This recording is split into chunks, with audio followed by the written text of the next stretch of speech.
Resolver os problemas de saneamento básico constitui hoje uma das metas prioritárias do governo do Estado de São Paulo.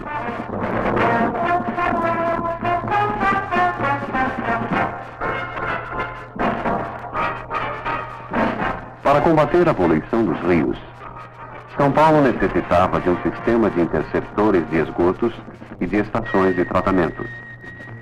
A Sanesp é o órgão do governo do Estado incumbido de planejar e executar obras de saneamento em toda a grande São Paulo, imensa área geoeconômica, onde viverão no ano 2000 cerca de 18 milhões de indivíduos.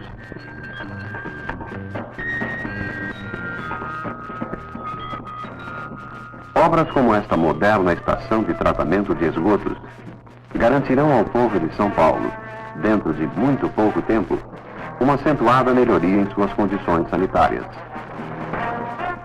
As obras dos interceptores geralmente pouco diferem umas das outras, mas há ocasiões em que a engenharia é solicitada a resolver problemas mais complexos, como foi o caso da construção de um túnel subaquático que permitisse transportar o esgoto de uma para outra margem do Rio Pinheiros, encaminhando à estação de tratamento. O projeto previa a construção de um túnel pré-moldado subaquático na forma de um caixão, no interior de um dique seco escavado junto à margem, e o posterior deslocamento dessa peça, com o auxílio de flutuadores, até o local onde deveria ficar assentada, no fundo do Rio Pinheiros. Atingida a profundidade indicada no projeto, procedeu-se à regularização do fundo do dique.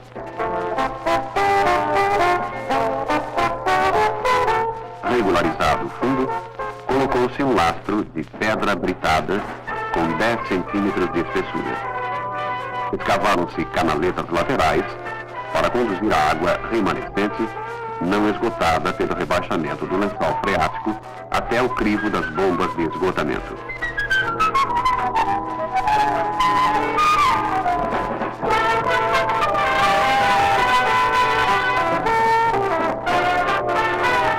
Sobre o lastro de pedra britada, estendeu-se uma camada de 15 centímetros de concreto magro. Montou-se uma forma de fundo isolada do lastro de concreto magro, de maneira a permitir a livre circulação da água sobre a peça, evitando-se assim sua aderência à base. Após a montagem das formas laterais, iniciou-se a armação da ferragem da parte inferior do túnel, usando aço CA50.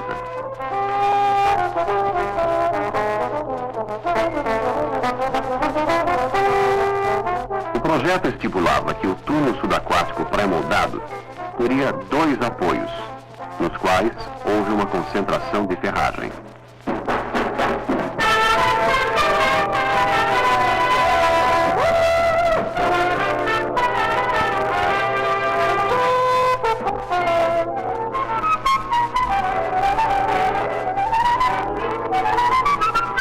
Os apoios serviriam para assentar a peça sobre bases de concreto preparadas abaixo do perfil do rio.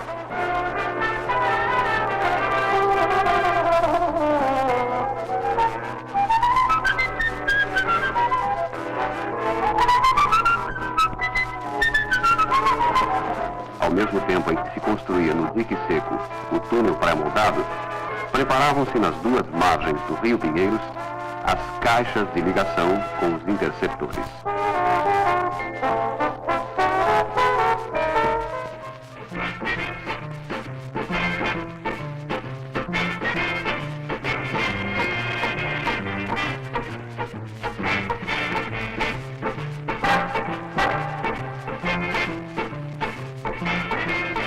Nesta fase dos trabalhos, já se montavam os tubos metálicos no interior das caixas de ligação, os quais serviram também como formas internas.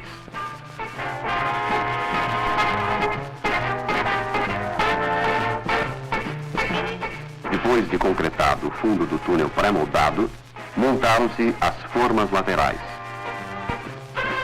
Sobre a parte inferior do túnel, já concretada, armaram-se as ferragens longitudinais. o consumo de aço foi de 170 quilos por metro cúbico de concreto.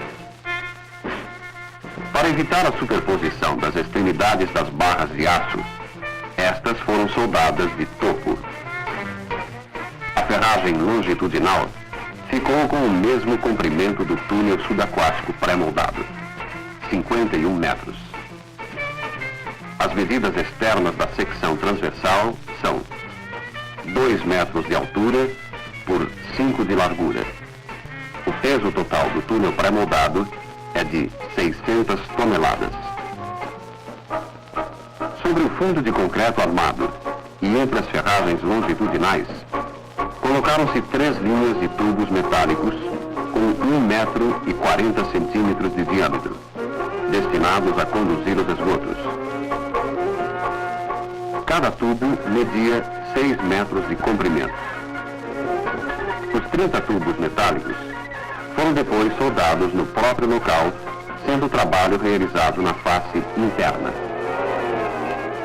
Sobre as 3 linhas de tubos já assentadas, foi armada a ferragem da parte superior do túnel subaquático pré-moldado.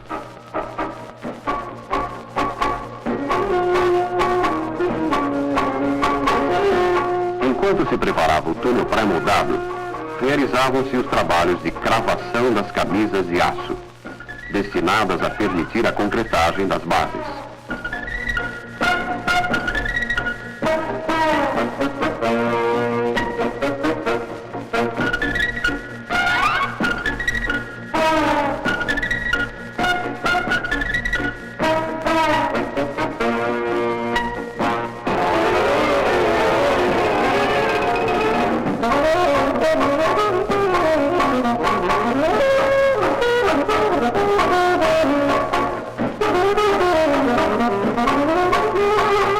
Durante a concretagem, foram fixados tubos de arranque que serviriam de encaixe para os tubos guia.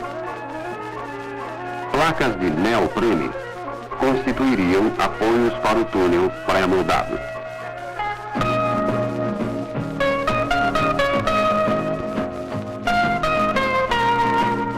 Montadas as formas laterais e as ferragens, fez-se a concretagem geral da peça, uma operação contínua que durou 12 horas. Os tubos serviram como forma interna. A peça projetada deveria flutuar e posteriormente submergir. Assim, precisava ser suficientemente leve para manter-se na superfície com o auxílio de flutuadores. Os estudos realizados indicaram a necessidade de usar-se um concreto de densidade 1,8 toneladas por metro cúbico, sem levar em conta a ferragem. Usou-se então argila expandida no lugar de pedra britada. Ao mesmo tempo, devido ao elevado grau de poluição das águas, o concreto deveria apresentar grande resistência a esse meio agressivo, bem como um baixo índice de absorção. Durante a concretagem, foram fixados ganchos para a amarração dos flutuadores e para reboque. Além disso, foram incluídos na peça, longitudinalmente, 20 cabos de proteção, para evitar fissuras no concreto.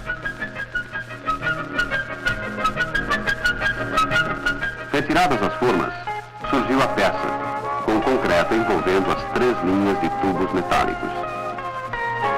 O concreto foi protegido em toda a sua superfície externa por uma pregação de epóxi. As linhas de tubos condutores de esgotos também foram protegidas internamente pela aplicação de epóxi. As extremidades dos tubos foram vedadas para que eles atuassem como flutuadores.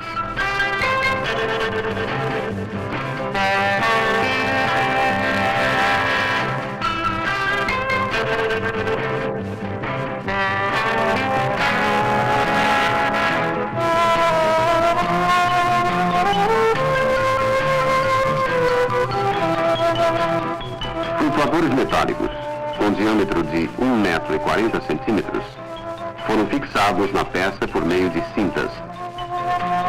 Os flutuadores eram em número de 12, sendo 6 com um comprimento de 7 metros, 2 com 10 metros e 4 com 10,5 metros.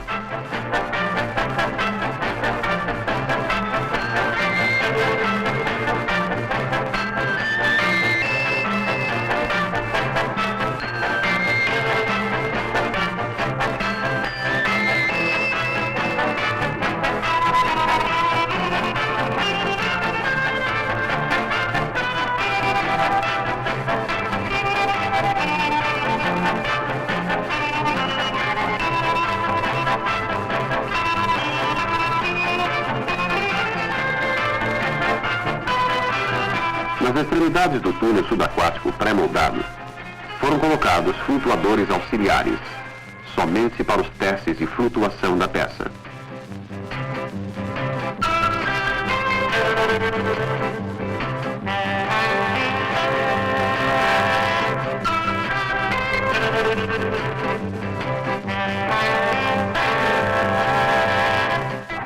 Todos eles dispunham de registro para água e ar comprimido, que permitia enchê-los ou esvaziá-los para assim fazer submergir ou emergir a peça de concreto. A fase mais importante dos trabalhos iniciou-se com os testes de flutuação. No dique foi lançada água limpa, proveniente do lençol freático, armazenada em um trecho concluído do interceptor. Já flutuando, o túnel pré-moldado ficou aproximadamente 20 centímetros fora d'água. Em seguida, a peça foi deslocada 1,5 metros de sua primeira posição, no sentido longitudinal.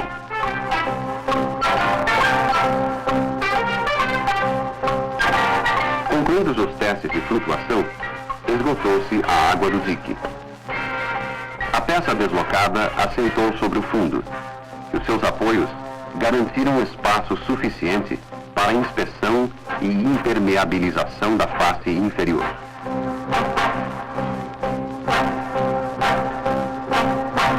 Simultaneamente com a construção do túnel pré-moldado no dique seco, colocavam-se no interior das camisas de aço os tubos guia de montante, destinados a encosto e orientação durante a imersão da peça.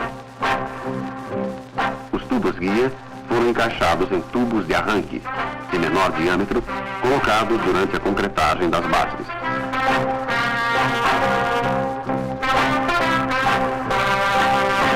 Nesta fase dos trabalhos, as caixas de ligação já se encontravam praticamente concluídas.